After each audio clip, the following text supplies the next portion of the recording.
Iran में America Israel मिलकर मचा रहे भारी तबाही। क्या है ट्रंप का एंड गेम? नमस्कार, मैं हिमांशु मिश्रा। दोस्तों, 2003 के इराक युद्ध के बाद अमेरिका और इजराइल ने ईरान पर हमला शुरू किया है, जो अब दूसरे हफ्ते में है।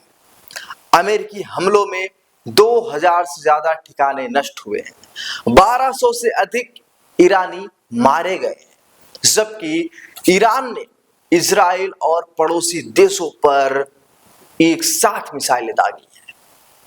ट्रंप का रुख बदलता दिख रहा है, जिससे उनके एंड गेम पर सवाल उठ रहे हैं। विशेषज्ञ इसे शासन परिवर्तन का प्रयास मानते हैं, लेकिन व्यवहारिक विकल्प जबरन समझौता हो सकता है।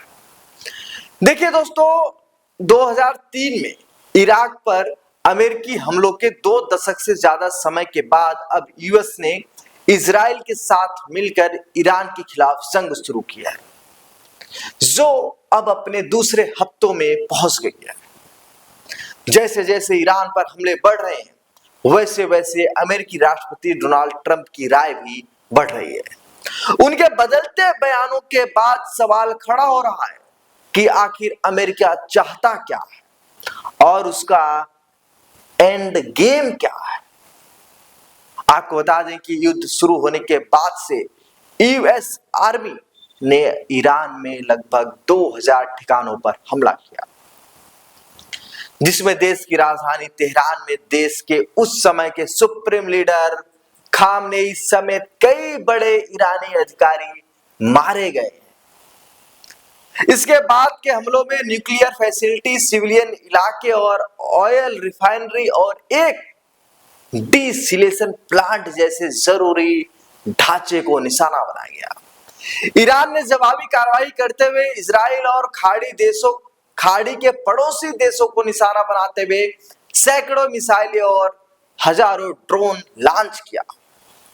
तेहरान का कहना है कि हमने यूएस के इस्तेमाल में किए जाने वाले मिलिट्री बेस, साथ ही एनर्जी ढांचे, एम्बेसी और सिविलियन इलाकों को निशाना बनाकर हमले किए थे। आपको बता दें कि अब तक अमेरिका और इजरायली हमलों में 1200 से ज्यादा ईरानी मारे गए हैं, जिसमें एक स्कूल में बमबारी में मारे गए 160 से ज्यादा बच्चे भी शामिल हैं। 7 अमेरिकी सैनिक भी मारे गए हैं। फिर भी विशेषज्ञों का कहना है कि ट्रंप और उनके प्रशासन ने कभी साफ तौर पर यह नहीं बताया कि वे इस युद्ध को खत्म कैसे करना चाहते हैं। अगर हम पिछले 10-12 दिनों में देखें तो ट्रंप का रुख कई बार बदला, लेकिन एक्सपर्ट्स का कहना है कि ऐसा लगता है कि उनके एक्शन का मकसद मौजूदा ईरानी सिस्टम को गिराना था।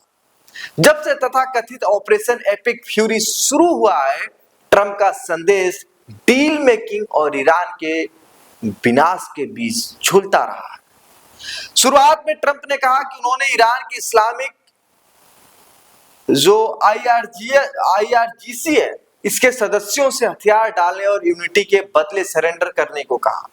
बाद में उन्होंने ईरानी डिप्लोमेट से पाला बदलने को कहा, लेकिन आईआरजीसी अमेरिका और इजराइल के खिलाफ ईरान के जवाबी हमले को लीड कर रहा है और दूसरे खाड़ी देशों पर ईरान के हमलों को भी चला रहा है। आपको बता दें कि ईरानी डिप्लोमेट्स ने एक पब्लिक लेटर में ट्रंप के ऑफर को ठुकरा दिया है और जोर देकर कहा है कि वे इस्लामिक रिपब्लिक के रिप्रेजेंटेटिव के तौर पर अपनी भूमिका के लिए प्रतिबद्ध है। आपको बताते चलें कि ट्रंप और उनकी टीम ने बार-बार ईरान की सैन्य क्षमताओं, उसकी बैलिस्टिक मिसाइलों और उन्हें बनाने वाली सुविधाओं, उसकी नौसेना को युद्ध के प्रमुख उद्देश्यों के रूप में नष्ट करने की बात कही है। लेकिन अब आपको बताते हैं कि अमेरिका के लिए असल में एंड गेम क्या है, यह जानना आपको बहुत जरूरी है। देखिए, ट्रंप और उनकी टीम ने युद्ध के लिए जो अलग अलग लक्ष्य तय किए हैं, इसके बीच अमेरिका के लिए सबसे प्रैक्टिकल ऑप्शन जमीनी युद्ध के बजाय जबरदस्ती समझौता करना है और ट्रंप का प्रैक्टिकल नजरिया आखिरकार नतीजे तय कर सकता है, मतलब ईरान पर ट्रंप जबरदस्ती कब्जा करेंगे और अपने मन के मुताबिक वहां का प्रतिनिधि चुनेंगे। आप सबको क्या लगता है कि ये जो युद्ध चल रहा है ईरान, इजराइल और अमेरिका के बीच, इसका रिजल्ट क्या होगा? ईरान सरेंडर करेगा या इजराइल और अमेरिका जबरदस्ती ईरान को अपने कब्जे में लेंगे? आप लोग अपनी राय हमें कमेंट बॉक्स में जरूर बताइए। दोस्तों बने रहिए आप हमारे चैनल पर, क्योंकि ईरान, अमेरिका, इजराइल से जुड़ी हर एक बड़ी खबर आपको हमारे चैनल पर ही मिलेगी। नमस्कार।